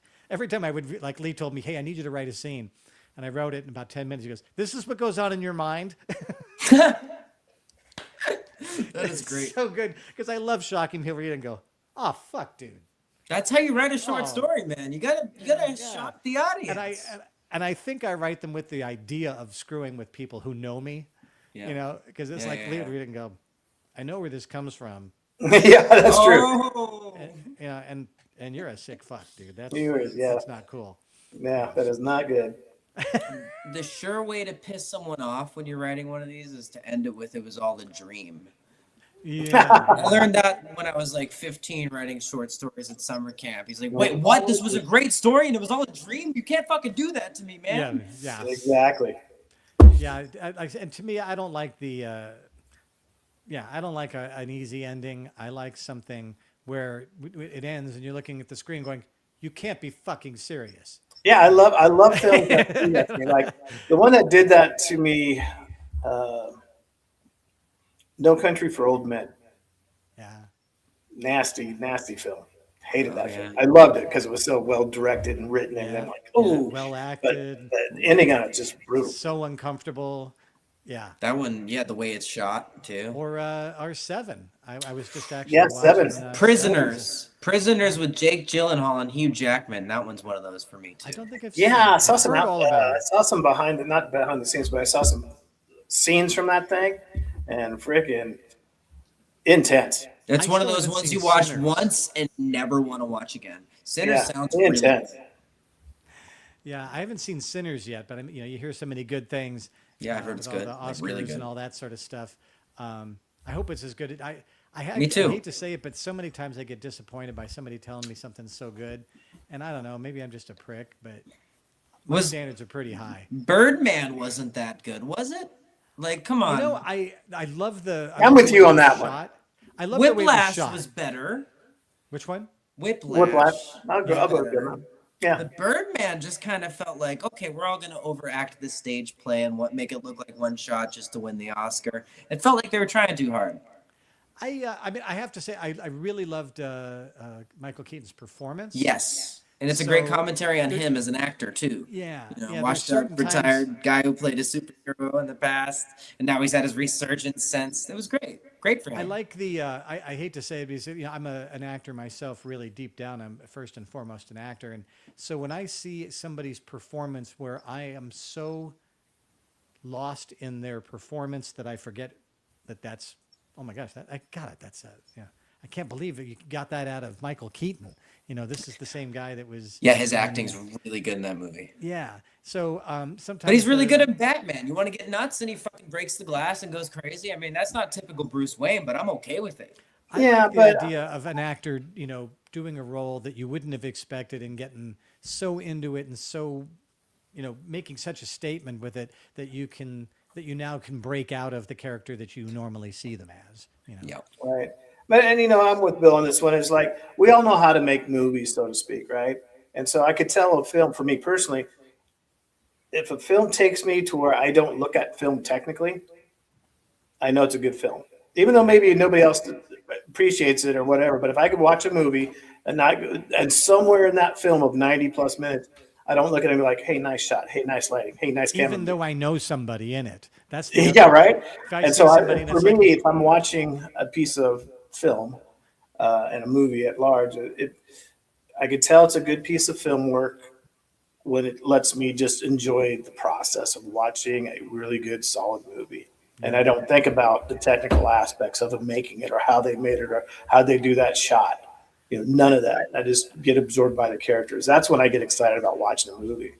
I recently watched the 6-hour documentary that they did for Aliens, and they've got everybody. I mean, they've got anybody that's still alive. They've got in that, and as much as I loved that film, 6 hours, I was still like, that was so well done, and so many, because I remember watching it through my knees. Like oh my God, Right. You think it's the end, but I said to the guy sitting next to me, it was a friend of mine when I watched Aliens, and I said, they're not playing the fucking credits. He's like, what do you mean? I said, it's not over. Shit's about to get much, much more real. and then it happened, and then all of a sudden, she's got to come out with the forklift thing. I mean, that film Get was away from over. her, you It bitch. Yep, finished, exactly. yeah. That film was finished and a great film if they had stopped there. And Yeah, then it's like, absolutely. oh no, next level. We're taking this up an octave. We are taking this up 1,000 decibels. What you thought was the most fucking crazy cool ending you ever saw ain't nothing but what. That's to me. I said when we're watching the documentary, I think, gosh, there's so much special effects. There's so much complicated, difficult shit. And Sigourney Weaver is acting against a ball on the end of a stick, because they didn't have all the puppets done necessarily in the scenes. So she's literally looking at a tennis ball on the end of a stick. What an amazing performance. Because whatever made her make that face was scary as fuck. But, and as putting on the actor hat, pun intended, that tells you the depth of who she is as an actress, right? You imagine sitting there with very little input outside of your director, right? You're sitting against green screen, or even if you're sitting in the set and you got to sit there. So I would look at that scene that Bill's talking about. I'm like, where did she go in her mind? Why she's looking at this inanimate object to get that kind of reaction, right? Yeah. So whatever that theater of the brain was going on, man, she was down the rabbit hole. Scary. And everyone in the film is good, and everyone in the film was so committed to it, and the Space Marines, working together. And they even said they kept him apart from the rest of the cast because they wanted him to act as a unit, and it worked. And they did. No, absolutely. Yeah. And they did, yeah. And even you see them even at cons now. There's been some cons where they've had big Aliens reunions, and they still, it was deep in the gut. I love that. They became friends that way, and they see themselves still as the guys that went to battle the aliens. It's like they're looking. I have a jacket that I had a patch on it I didn't like, so I put a Nostromo patch that says, oh, nice. And so many times people will stop me because of my age and go, hey, I just want to say, thank you for your service to our country. This Sulaco, you dumbass. Guys, I just remembered something. So hey, guys. Yeah. I got Where's my Taco VA Tuesday benefits? cracking off. Do we have anything we got to cover question-wise, or anybody give you any input? Because I'm going to pop off here in about 10. Two things I have to say. So Stone Cold Fox, that movie I mentioned earlier, right. It's written, or the story by on it, it's not co-written. He has a story by credit, Jonathan Craven, Wes's son. Yeah. He worked with Catherine on some stuff too. So it's, once again, degrees of separation. Yeah, we're in the same circles. It's cool. Yeah, and I hadn't seen Jonathan in forever. But so what I did on that podcast is I gave Craven Something Scary a bunch of love and a shout out. Yeah, I love those. Of course, Steven, he man, unfortunately passed away. So I don't know if the channel made it back to the Craven family or not. So I wanted to sort of use that as a reason to try to do that. Nice. Yeah. And then also the new album, A New Path. So we were talking earlier about how we can make movies on our phones and our computers. And Bill, you were talking about your son, how in the basement or wherever he makes his music. Sorry, that probably wasn't the right place. No, but he gets it's people not far off. Okay, but he gets people all It's a damn nice basement, I'll tell you that, though. Yeah, it's a nice basement. Right. So I have my business partner in Massachusetts. I live in Florida, right? And he's a huge Full Metal Jacket fan. I almost had him on here tonight. They have like 2 feet of snow, so we had to make sure his car is cleared off for tomorrow. Right. But he's gonna geek out when he finds out you auditioned for Kubrick. Like when I said that is a good piece of quivia. And Bill has told me that story before in the past because we keep up with each other forever. Right. And I totally forgot about that. That was hilarious. To put in perspective, like A Nightmare 1 was Johnny Depp's first film. Yeah, people don't remember that. I remember Johnny Depp. Yeah, he would show up. I'm sorry, Johnny, you're watching this, but he'd be like, he couldn't remember his lines half the time because he was so nervous, right? He's just a kid. And so my first girlfriend in Florida. Her mom went to high school with him in South Yeah, Florida. and then like all the guys off of Scream, that was a lot of their Yeah. wasn't their first films, but they were very young in the industry at that Yeah. time. And You know, you got to remember Patricia like when Arquette. Wes You know, when Wes and I shot a lot of folks Scream started out One, with Wes. Wes gave a um, lot of really big actors their first shot. yeah, he had a very good eye for talent, Yes, he and did. Yeah, Skeet was nobody special until that show. No, I mean, dude, may not have been his Jericho first thing, needs but to come back because he was so good in that too. right. Everything Skeet's in, he always delivers, man. Well, I people, love Skeet. and he's grossly underestimated or Oh yeah, misunderstood, in my opinion. Right? You know, he's a formally trained New York, freaking New York City college, blah blah blah, a thespian, and I was Juilliard, doing a whatever. panel. Yeah. I was doing a panel one time with him and Matt, and who else was there? Jamie was there. It was the typical Scream panel. The crew, the Four Horsemen are together, love and then all of listening to them. these guys, they're talking about all these like Macbeth and Shakespeare and blah blah blah. I'm like, dude, I can't even, like I can stab somebody, right? Yeah, But, right. Yeah, don't pull out that I Buck drive the 120. car. That's and great. so it's so Skeet's a fantastic guy, And super Matt, too. talented. It's funny too because my business partner Steven, when he talks, he reminds me of Skeet, like the way Skeet talks. So like that's a cool little funny thing. Yeah. So all those guys out of that time and that chapter are great human beings. And Yes. I get to see a couple of them coming up this weekend, and that'll be fun to hang out. I hadn't seen them in a little bit. I mean, I haven't seen Henry in 30 years. Yeah, I have a huge amount of admiration and thanks and humbleness, and because of him, he really gave me some super great advice 30 plus years ago. It kept me throughout my career, and so it's going to be fun to see him again and remind him of that scene and those facts, and he'll either go, "Oh yeah, I remember you," cut. Yeah, I mean, a guy who's got a career of 50 plus years, it's like I've never made sad by somebody saying they don't remember me, because a lot of the folks I'm dealing with, I wasn't dressed like me, I didn't look like me, I looked like the actor they were asking me to double or whatever. Right. But there's so many people that throughout your career that just drop wisdom on you, things that really changed the way you looked at what you did. And I think Henry, Lee's got a great story with Henry. I hope I don't fanboy out this weekend when I see him, because he's the only guy out of a 30-year film career. You might just want to put a little something in the front just in case you wet Yeah. yourself a little when Mention- you meet him. Yeah. So it Mention doesn't the show advice. so much. Yeah, mention the well, I will. I'm advice. going to actually have a great time catching up with him. And if the stars align, I'm actually going to have him sign my original 1996 Scream release poster. And That's genius. Do pretty, it. pretty epic stuff. So, But I'm anyway, sure if hey, you remind him. That's $80, Lee. Come here. yeah, for him it will be. I'm going to bounce. I got Taco Tuesday dinner Okay. res. Bill, tell him about your Paxton story, which is Oh. remember when Bill. I mean, a classic. This is why Bill All Paxton. right. is Yeah. This good. is the classic story. All right, I'm out of here, guys. I love you. I'll talk to everybody later. Love Thanks you for having me too. on. Bill, talk to you tomorrow. Peace. We'll do it again soon. Looking forward to it. Okay, so you got to hear the Bill Paxton story. Tell them the Bill Paxton story. Peace, Bill everybody. Paxton story. So Bye, Lee. I'm doing Predator 2, my first ever speaking role in a film. I get onto the set. I'm scared shitless. I look down as I'm walking through the door, and it says Wizard of Oz filmed in this location, 1932. So you're walking onto hallowed ground, and I'm like, oh my God, this is everything I ever wanted. Don't step on your dick. Don't do anything stupid today. Just try to keep it together. And so I go in and I sit down, and I'm dressed in my full gang regalia because, I'm so street.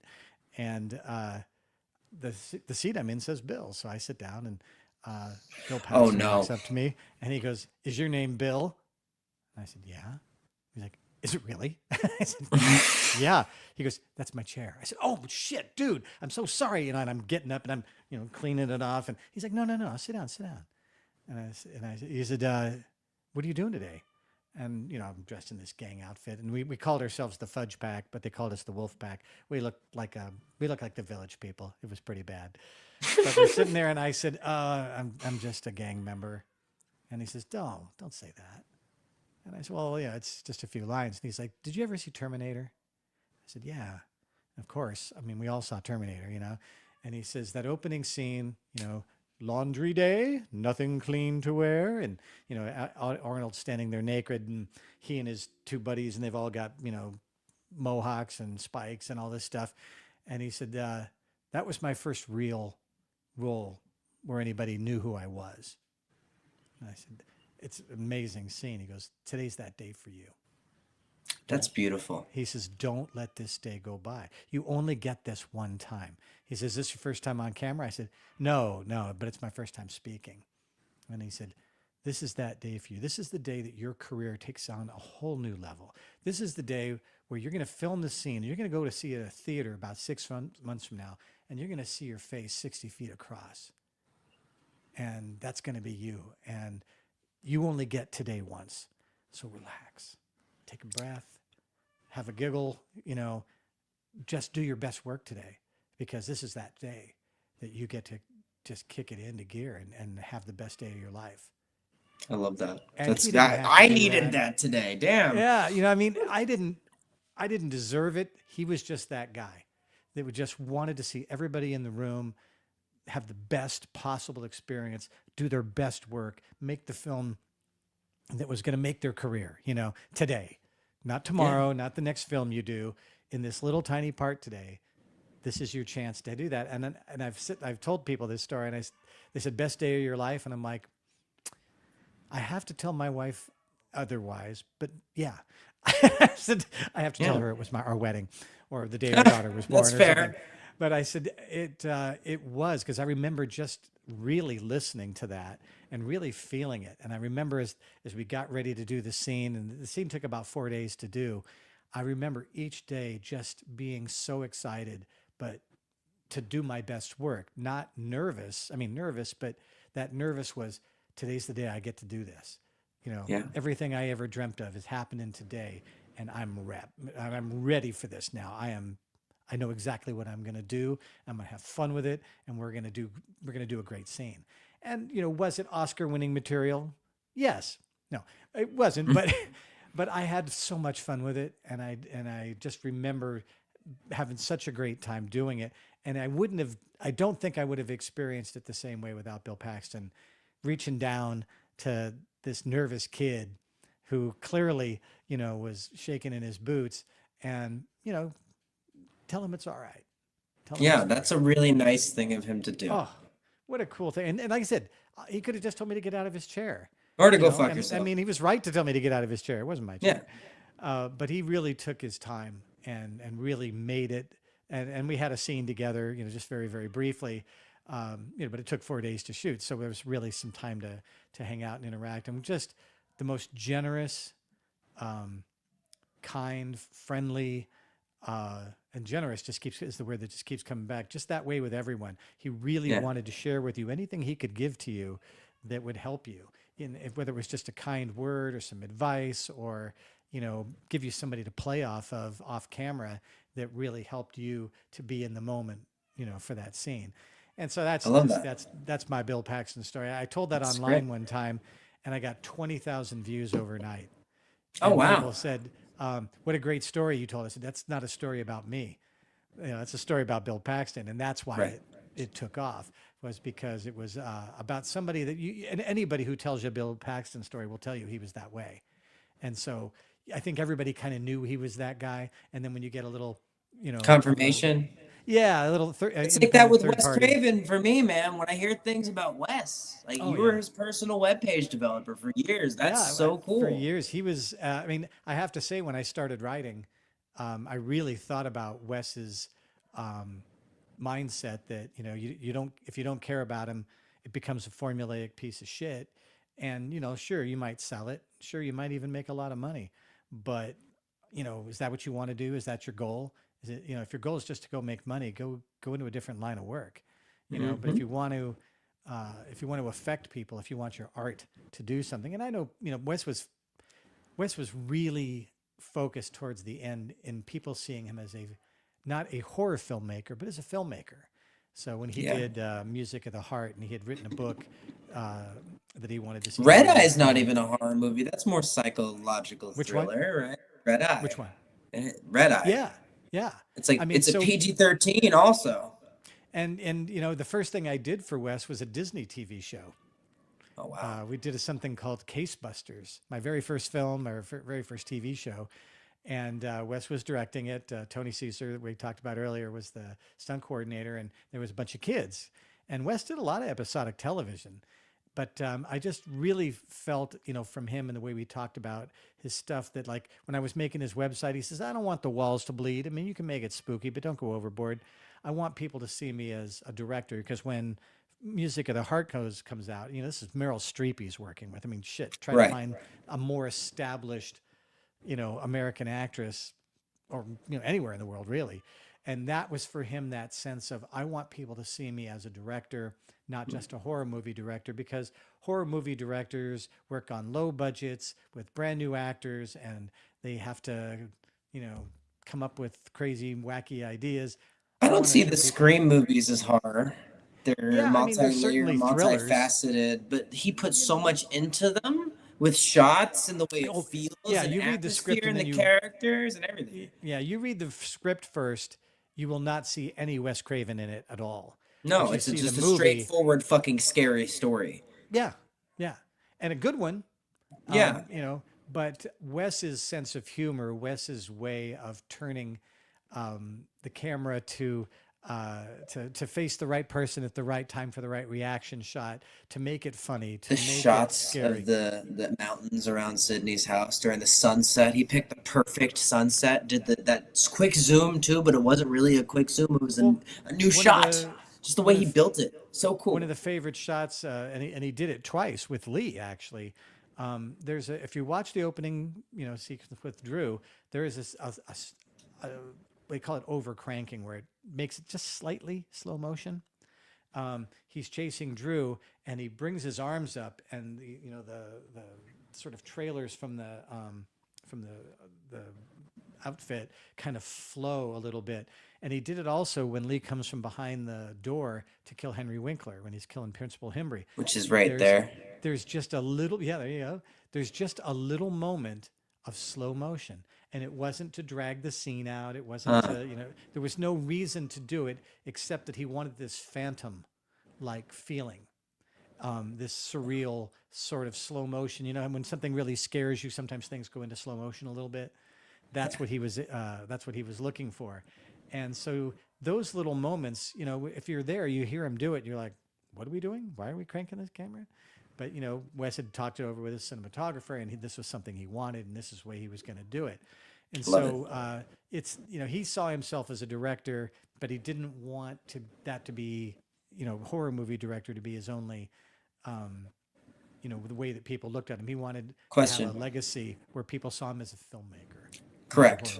And he was. That's how I see him, man. Yeah. But also, do you think when he was making Scream 4, do you think he knew he was making his last movie? No. The funny thing about it is I have these two audio tapes. But you remember what audio was? Remember tape? Yeah. I've got these two. They're kind of keepsakes for me. Two interviews that Wes gave, that he gave to me, and one of them he's talking about Scream 3, and he says, Scream 3. I promise you, hand on a Bible, check me later, Scream 3 is going to be the last of the Scream films. I guarantee it. Wow. And then they came to him and said, he said, I want to make Music of the Heart. And they said, no, not at all. And he said, what do you want? They said, make Scream 4 and we'll give you the money for we'll give you the money for Music of the Heart. So he was doing it as well, if I have to. He had already told me, at least, that, you know, it was becoming too formulaic, and we started getting, you know, he loved Kevin's work, and this wasn't really Kevin's work anymore. And he really was like, fine, you know. That's what Scream 4 feels like. Yeah.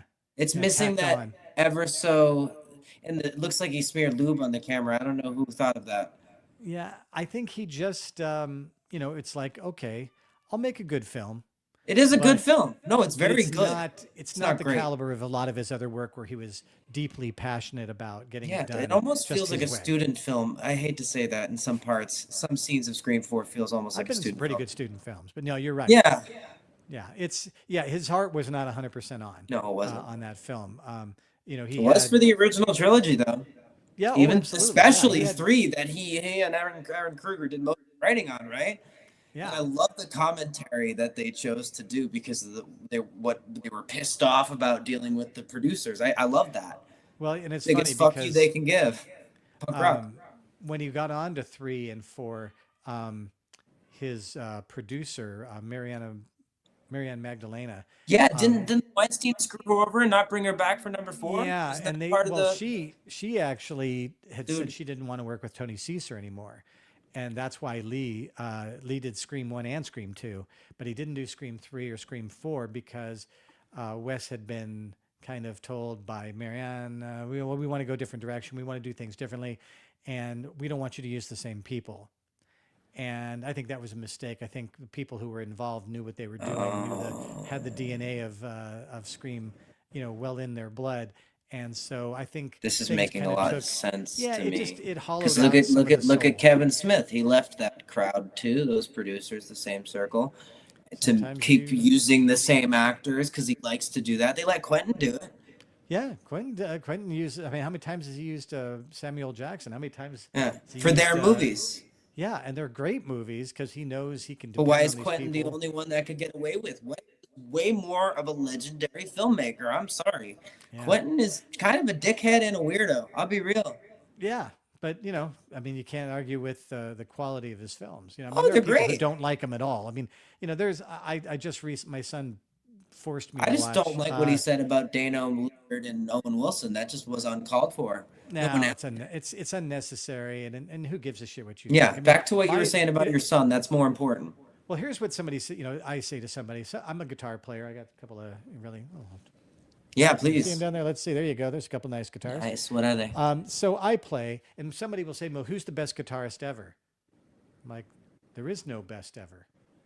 You have your opinion of what kind of music appeals to you, Yes. and what kind of I'm a big Tom Petty fan. I mean, Tom Petty, it's like, he's not a guitar player. It's like he's probably one of the top 5 most solid rhythm guitar players you'll ever. Yes, he you'll ever is. listen And to. the feeling of his voice. It's like if Bob Dylan could sing.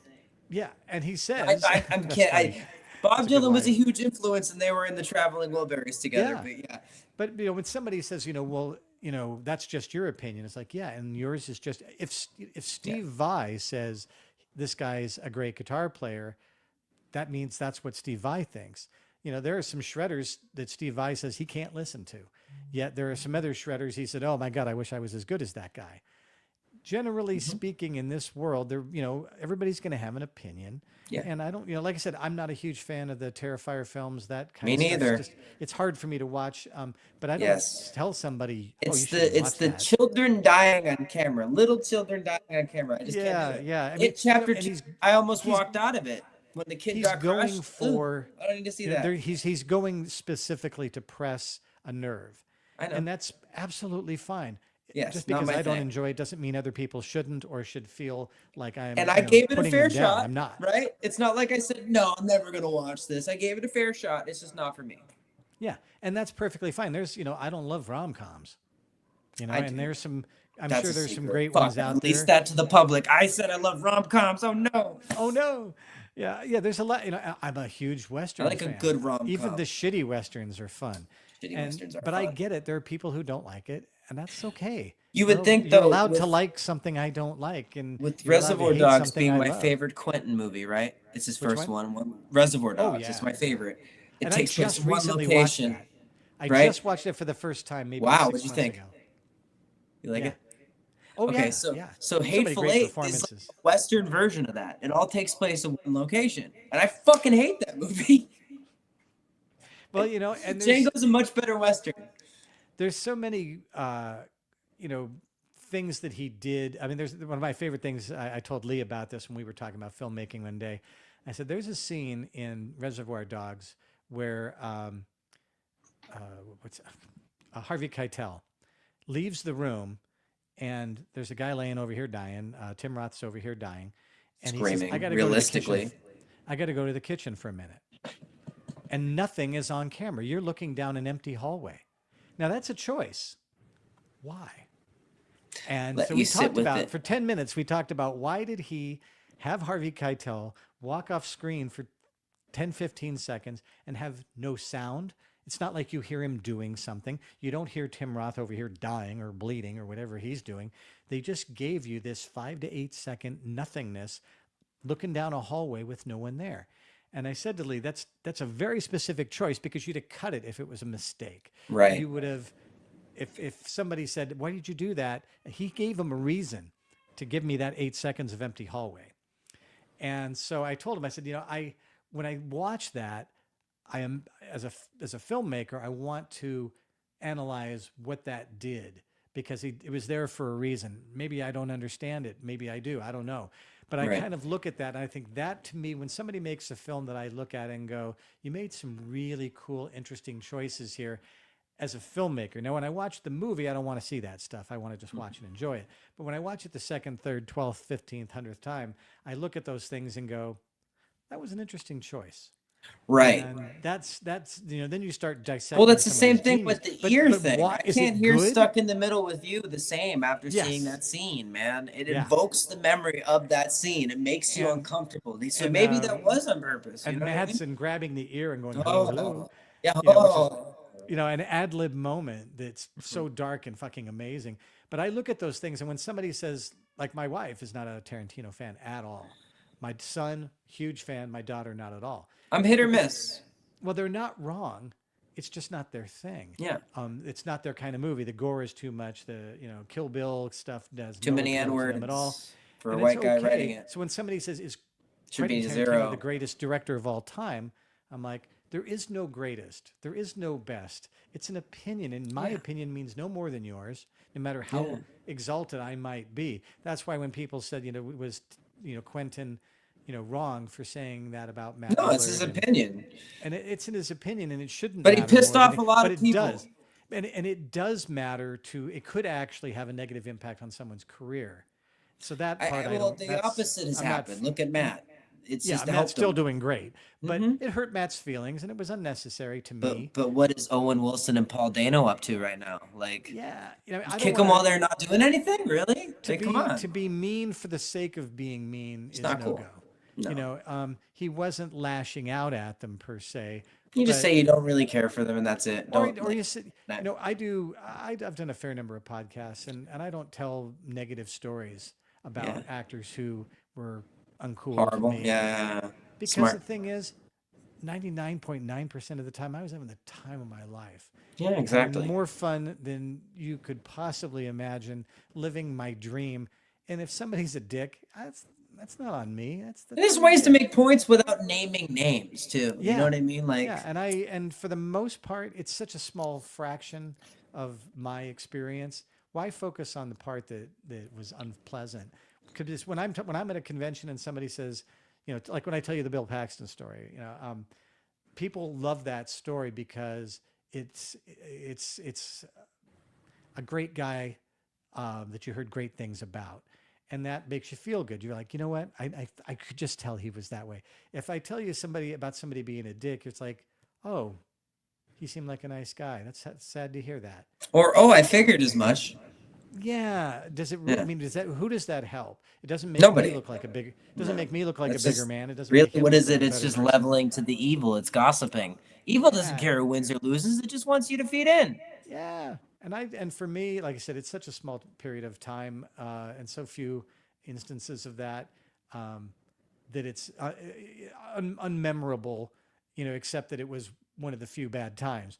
And for me, when somebody comes to my table and I'm signing something for them and they want to hear a story, I got a gazillion, millions and millions of fun little stories to tell. That's what they're there for. They want to hear something, and they usually want to hear something cool. Like I did Scarefest back in Kentucky back in October, and Robert Englund had a line that started at 8 p.m. the night before for his 4 p.m. signing. So people were waiting 20 hours. How old is he? To meet Robert Englund. And How old pay is he 100 now, though? Well, I don't know. He's probably He's up there, right? 5 or 6 more than me, maybe. But they Oh, go so he's to not as see old as I him think he is. because they want to meet that guy. And Right, they want to meet Freddie. Yeah, and lines were so long, and you know, it wasn't cheap, but people said unanimously, what a great guy to meet. He took the time with me. He told me a fun story I would never have heard any other way.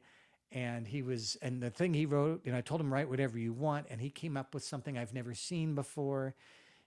He's that guy. And that's what you go there for. If you go and somebody's unpleasant, the word gets around pretty quick. Number one, that, this guy's not much fun. I feel like, hey, if you enjoyed my work in, Nightmares or Predator or whatever it was that you enjoyed, hey, I'm right there with you. And I hope I have a story I can tell you that will help you to enjoy that movie again when you see it next time. And I tell you where the wires were, and it's all I can see when I watch. But when you watch, you never saw it. Well, now that I told you, you watch it, and like, oh, I'm going to watch that with all my friends, and I'm going to show them those wires, and we're all going to have it. And now they get to enjoy, the film again in a way that they didn't, because now they have a little piece of information they didn't know before, and they've seen it 100 times, but now I'll watch it 101st time because the guy that was there told me this story. You guys are going to love this. That's what we do. We share this stuff with you because it was great for us, and we want to, help you to enjoy the film and know that you had a good time. And so that's, and the good ones, like Robert's great. I mean, the guy doesn't have a 20-hour line for nothing. But he does that. That's what I'm saying. He's not young. He's not no spring chicken. Matt and he's does, doing that. We were the first time I saw Matt. Lee was doing a show with him, and they had just come out of photo ops, and the line was 4.5 hours. But I've seen them.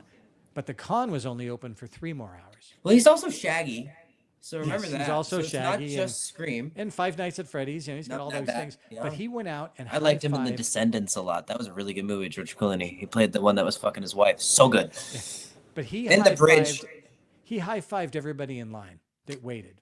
And he stayed, not until the con ended, he stayed until the line ended. That's how you do it. I love That's Matthew. how you do it. And that's why no matter what Quentin Tarantino says or anything else, the character of Matt Lillard, and I think his abilities are as good as anybody. I mean, the guy's great. I mean, he was in that movie with Clint Eastwood, where he was playing baseball. He's a very solid actor, and so Quentin doesn't like him. So, I mean, maybe there's some films Quentin's done that I didn't think were like. I'm not a big fan of Kill Bill. I mean, I'm not. Again, that's just my opinion. Not his best work, if you ask me. It was a ripoff of Game of Death. So whatever. That's my opinion, which means nothing. Yeah, it's just our opinion. Nothing at all. If anybody says I'm a dick, I'm like, you're probably right. We got people joining in, leaving comments too. They missed Lee, unfortunately, but you guys can watch the playback. Says Craven was finally given credit for his term Core 4. Yes. For a credit on Scream 6, because Stephen Craven Something Scary came up with the term Core 4, and they put it into the movie. And they gave him credit on IMDb. Yeah, see, movie trivia. I probably was on Craven's show 4 or 5 times. He would call me at the end of every year, and we would do like a Christmas thing, and we brought him into so many things. To see that he'd passed just broke my heart. I was on his show one time, and his internet connection went off, so it was just me. Yeah. I took over his show for the whole evening. That's great. Much fun. It was so much fun. I told him, anytime you want to bail, you bail. He had the biggest heart in the world. He was a great person, and created a community that there's just. I mean, I'm still friends with probably 30, 40 people that I met through the show, that just became, kind of pen pals. And it was him, Ken Sledge from Sledge that connected me with you and Lee. So it was both Steven and Ken. If it wasn't for them, this wouldn't be happening right now. It's and that's the thing that I really love about the horror community. At first, when Lee told me he was doing conventions, I just kind of rolled my eyes, and then I got to do my own convention, and it was like people would come up to me. A guy told me a story about how he was watching Nightmare on Elm Street when he had cancer real bad, and he was just a teenager, and he thought he was going to die. Doctors thought he was going to die, and he watched these movies, and he said I clung to that survival instinct that Nancy had, or that whoever had. He said, and those movies just gave me this sense that I had that survival instinct just like they did, and I was gonna beat this. Yeah. Yeah, no, I went through some really fucked up trauma when I was a kid, and Yeah. as a teenager and as an adult, and Sidney Prescott surviving through all those Scream movies, man. The way I she mean, one of my has other, and become more and when, more of a badass does the same thing for me. when I was talking to Wes a long time ago about these films, and he said, Bill, not everybody has it as good as you and me. You know, he said, you probably didn't have, the trauma in your life that a lot of people have. And he said, so when they watch these movies, they watch Sydney or they watch Laurie or they watch, whoever the heroine is, and they get to experience the survival, and they walk away. They can go through it without actually having it happen to them, and they Yeah, see that person survive, and it's like, if they can survive, so can I. damn And right. at the time, And I we're thought, still Wes, here. that is the most poetic bullshit I ever heard. But as I It's started true to though. meet the crowds, I meet the people who are such huge fans of these films. It's very humbling to have somebody Hmm. tell you, that film meant so much to me. I watched it, 20 times because, that really Yeah. made a difference to me. And it's like, I think Nightmare on Elm Street 3 is Yeah, this no, film, yeah, no, absolutely. And you or, worked or, on or that one of the other multiple funnier ones. A times, guy comes up, bitch. guy tells me, he says, it's my favorite film of all time. And I'm like, please don't Dream spoil. Warriors?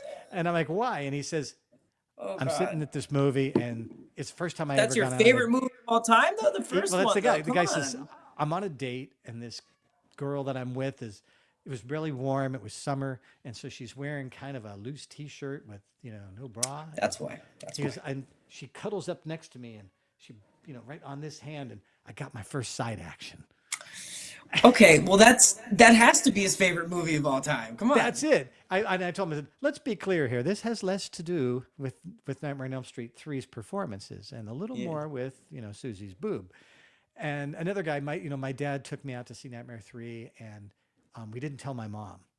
Oh, And that because you're in it? she would never have been okay with that.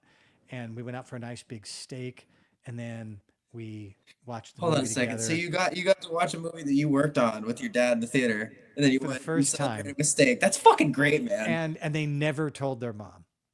It was a secret that they kept. And he said, my dad treated me like an adult after that because we had That's this so little cool. adult secret. Now, is the movie the reason? No, but that's his Yeah. association with it. And so Yeah. many 80s and 90s movies So it's like the have the that experience mixed with the film. Well, that's really sweet that though. seminal part of your time. I mean, there are certain albums, And and these are things as a that fans musician, just randomly tell you, man. all the time. That's Yeah. awesome. That's And awesome. I think about there's certain albums that I remember listening to at very difficult times of my teenage years. Peter Frampton Comes Alive. Oh, I Frampton's listened to great. this album with the big old cans on my head over and over when people were fighting in my house, and I got to meet Peter. And he was playing at a club, and a friend of mine just happened to know his manager. He gets me in there, and I got to tell him that story. And he was, gave me a hug and said, "Hey, man, I'm glad my music was there for you." And it's like, and I can't imagine how I would have got through that time without it. And Yeah. now, when somebody gives me a story like that, um, I recognize it, and I'm like, Yeah. I know that Nightmare on Elm Street 6 was probably not the best Oh yeah, I film of the forgot you worked trilogy, on that. That's fun but though. It's a fun movie. It's a fun and there movie. are plenty of people who really have those seminal moments from their teenage years when that was the film that they saw, and that's the one that made them go back and watch 1 and 3 and 4 I'd and argue whatever. 6 is the funny one. Yeah. It's really So, funny. and if 3's you fun, but 6 is yes, funny. but that's the issue for me was I kind of thought these films were going to be Kleenex. You see it and you throw it away and you'll never care about it ever again. And here we are 35, 36 years later and Yeah. people are still enjoying them.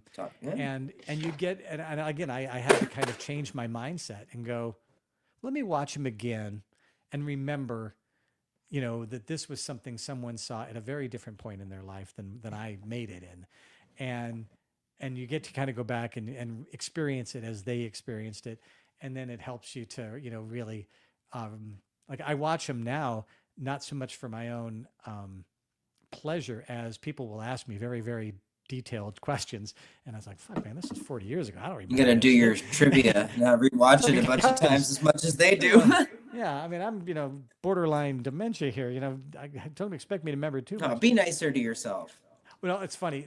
The other day, somebody had said to me, did you ever get a chance to talk with Robert on the set? And I didn't remember that very well. So I said, I don't think so. And then somebody sends me this video of a behind the scenes of Nightmare 3 that shows me having a beer with him.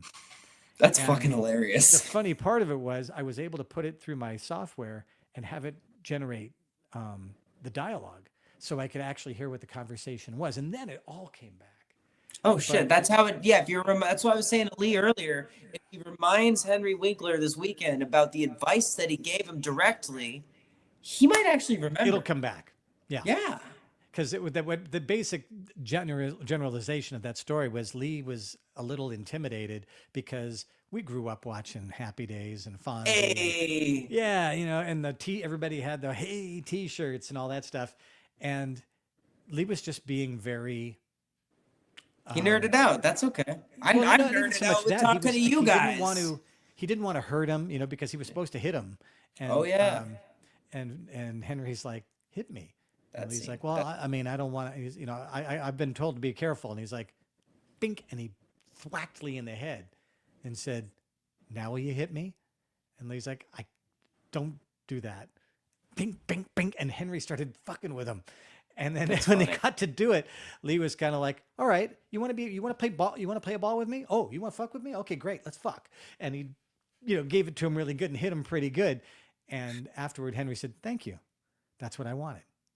He wanted him to actually hit him. Yeah, don't be a candy ass with me. This is a murder scene. I can't play off of you if you're not going to give me anything to do. Well, I'd argue that scene does feel more real. Now that I didn't know that was a real hit. That's fucking awesome. Oh, yeah, he really gave him some pretty good shots. And so Henry next time you guys are watching this scene right here, remember that.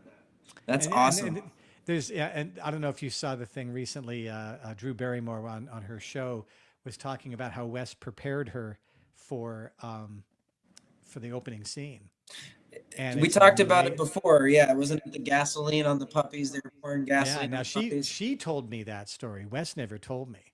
She told us when we were doing Poison Ivy. Lee and I were sitting around in this big, we're all waiting for the next shot to come up, and so we're sitting in this big circle, and she was telling us all these amazing things about her life and how she got addicted to drugs because it was just being given to her when she was 11. Who was around her? Who allowed that? Bad people. Didn't allow it, actually pushed it. So of that said, that all needs to end at every aspect of these the are all world. parts of these, the movie making process and these stories. So when we get to do this kind of stuff, it's like when you know those things, it gives you an insight into the actors, it gives you an insight into the directors and the production and all that stuff. And I believe that's what, when people you haven't been in these films, but you've seen them. And when you hear these things and you know how it was done, it's like you have a deeper understanding and then many times a deeper love for the film because you know the guts. And Drew's an example struggle that went into it. She's a child star that went off the rails way too early for it to be a public problem, and then got her shit together. Yeah, and really quickly. I doubled a lot of kids, that went through a lot of that kind of stuff, and it was sad to watch, to see some of these kids as they sort of got a little bit older and their fame started to wane, and they had money and they were used to the attention and they weren't getting it anymore, and they weren't used to the love, and they were kind of being considered washed up, and so I just watched a lot of these guys struggle with that, and it's really sad. But when you get the Drew stories where she not only came through but doubled down and became much more of a badass and did Scream, and she's still a sweetheart too. Oh yeah, just awesome. You could tell. Well, hey, I'm looking at the clock and it is that time. All right, man. This has been great. I appreciate it. Oh, Can my I say pleasure. one more and to thing anybody out there watching, out? mash the damn subscribe button now before you forget.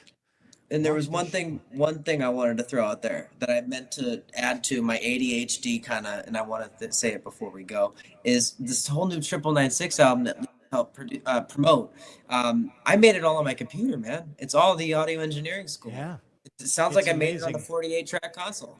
I mean, and you know, but I tell people, my son, you know, is a recording engineer as well, and he's like, you know, it really comes down to the choices you make, because you can have all the gear and all the stuff in the world. I mean, I could play Eddie Van Halen's guitar, but I wouldn't sound like Eddie. No.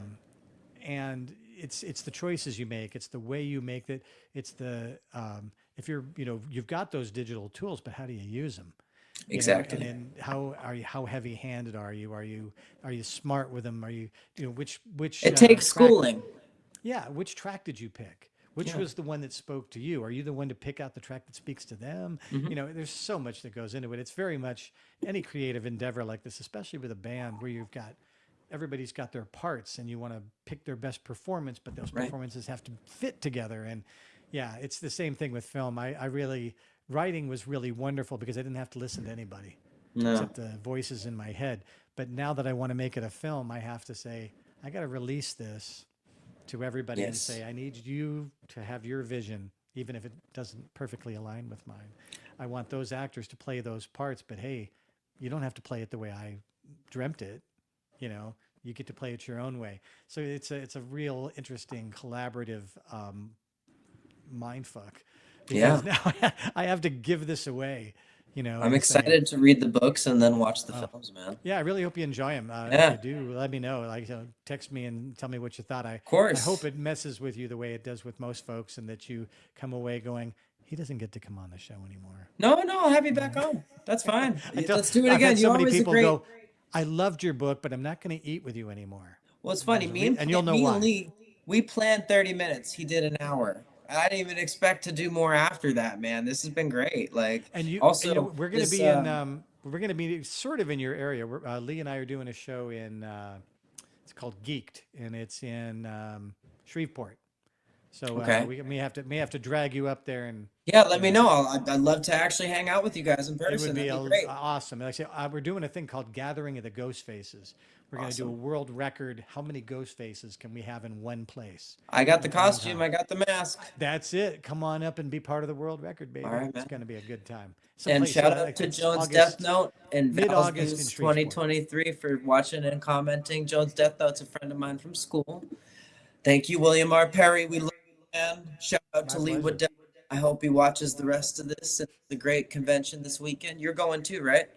No, I'm actually, I have a real job, so I got to take care of stuff. Understand. I'm the father of the bride, so I got shit to do.